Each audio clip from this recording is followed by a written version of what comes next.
While sitting in the waiting room of my doctor's office the other day at the Cleveland Clinic, I was surprised to meet an adorable golden retriever. 2.5-year-old Bing is a therapy dog, and his owner, Amy Conley, joins us today, along with fellow therapy dog Juno and her owner, Angela Brainard. Welcome to the program, ladies. Thanks for having us. Thank you. So first off, can you inform our viewers as to what exactly is a therapy dog?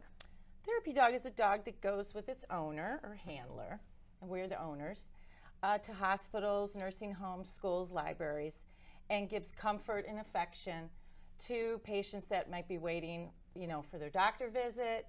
Also at schools where kids will read to the therapy dogs to increase their reading skills and give them more self-confidence to read out loud.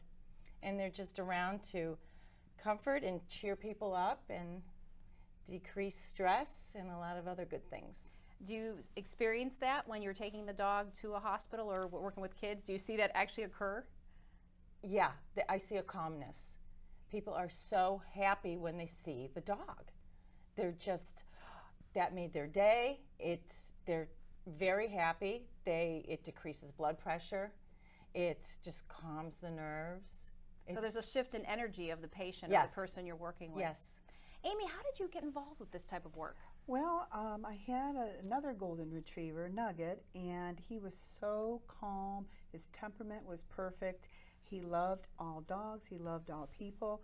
So, and I was not working at the time, so decided to get involved. And I had called Cleveland Clinic and got him interviewed by Justin, who's head of the Cleveland Clinic Volunteer Services, and he passed.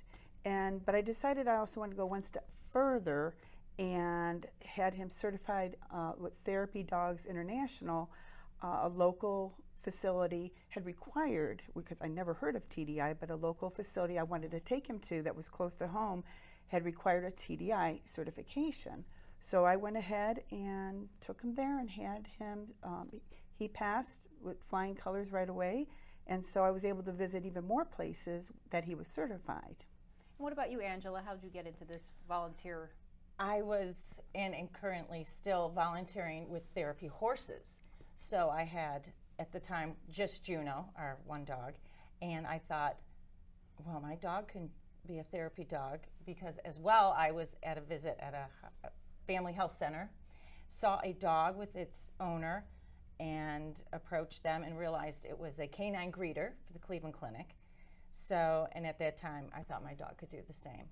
So, as the same as Amy,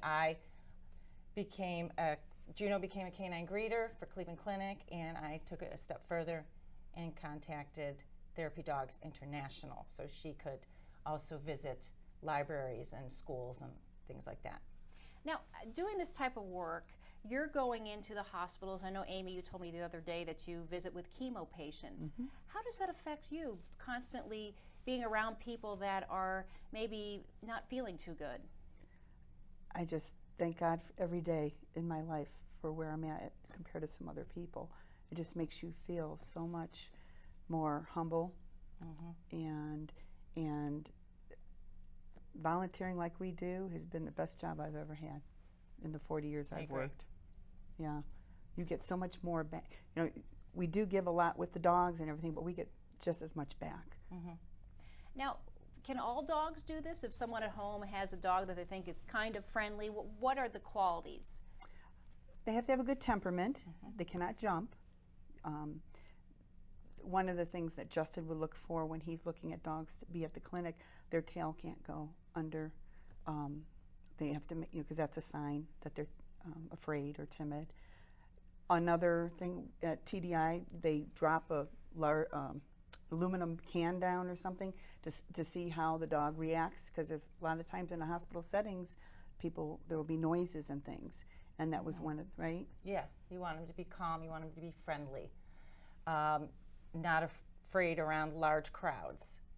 Of course, love kids and adults, and just love a lot of attention, because people give the therapy dog a lot of attention, so a dog has to like it. Yeah, it could be any breed can be a therapy dog, but not every dog can be a therapy dog. So it could be any breed, but not every dog would be a therapy dog. It just depends if they The meet the personality. requirements. Yeah. Right, right. What about the training? You had mentioned that Juno had to do, Bing and Juno had to do a little bit of training. What was involved with that in the certification process? I think, Amy, you took Bing to some classes? I took Bing to 4 classes, Basic Manners 1, 2, 3, and Come When Called. He needed 6 months formal training through the rescue group GRIN, where we adopted him from. And if they're 4 years and under, they require 6 months. And to be very honest, he was this calm at 6 months old. I know he's only 2.5, but he's a good dog. He's an old soul. He's an old soul, absolutely. Do you guys have any stories that you can share with us of taking your dog to a location and it having a major impact on someone? Are there too many to remember? Right. There's a lot. Oh gosh. Well, how about when we took the dogs to the colleges? We took them to Hiram College Yes. for finals week. And all the children, all the students, because some are from far away and they miss their own Different countries, dogs. yeah. Right. And so there were 11 dog teams there.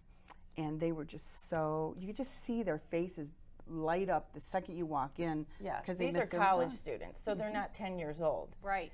They're still young, but you would have thought we brought them gold. They were so excited to see each dog. Yeah. It was nice to see. Well, this is truly amazing. How can our viewers come meet Bing or Juno? Where will you be at? I'm at the Cleveland Clinic every Monday, the Twinsburg Family Health Center, and we are canine greeting at that Cleveland Clinic on Mondays. What about you, Amy? We are at the Cleveland Clinic in Twinsburg Family Health Center every Wednesday afternoons. And once a month, we go to Hudson Library, where the children can read to him, as well as once a month at the Kent Free Library, that's on Saturday mornings. And pretty much it's once a month for 1 hour. Every 15 minutes, a child will get a book to read to him, and then the next 15 minutes, another child will come and read to him. And I hand out bookmarkers, too, with his picture on them and some stats of him. A nice memory. Yeah. Well, thank you so much for being with us today. Hopefully some of our viewers will catch you at the library, maybe not the hospital. Yes, Hopefully, right. unless you're there for like just your annual physical. Right. We'll be right back with more Mind, Body, and Spirit.